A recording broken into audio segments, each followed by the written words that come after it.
Masayang araw, Pilipinas! Another day, another. Ate pa, print.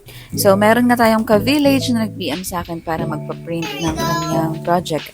Pero ayaw niyang i-print yon sa bond paper. So, gusto niya is yung makapal-kapal daw sana na papel. And ang available lang sa akin ngayon is itong Kodak na paper. Wala na kasi yung, naubusan na ako nung A4 size na no back print 230 GSM. So, ito na lang yung naisip ko at available sa akin. So, ayan. Etong mga pictures ay galing na rin talaga kay client. Sinend niya lang sa email ko. Then literal na pinrint ko lang. Meron kasi silang project sa science na kailangan nilang gayahin yung isang scientist. So, kaya kailangan niya ng mga gantong props. Pagkahapon, may nag-PM naman ulit sa akin na ka-village pa rin namin.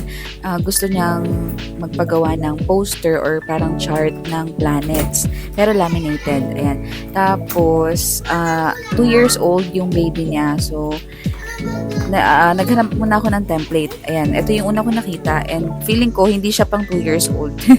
Hindi siya kid-friendly. Parang alam mo yun, kasi hindi pa naman babasahin ng 2 years old yung definition ng or tungkol dun sa planet, diba? Ang kailangan malaman kasi ng 2 years old is yung kung anong planet to.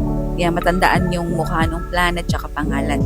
So, kaya gumawa ako ng panibagong layout nitong solar system. And ayan yung nagawa ko. And pina-approve ko naman yun kay client, nagustuhan naman niya. And here's my favorite part, ang mag-laminate. So, gumamit nga ako dyan ng A4 size laminating film.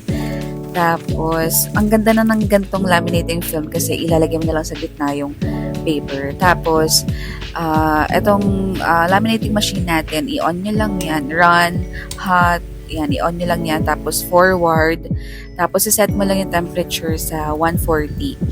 And, ang gamit ko palang laminating film is 120 microns. Tapos, pag umilaw na yung green, ready na siya mag-laminate. Tsaka mo na siya i-insert. Ayan.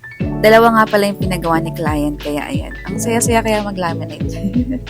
And salamat at nakarating ka sa dulo ng video ko. So, kung nagustuhan mo ang mga craft ko, PM ka lang po for orders. Thank you! Bye!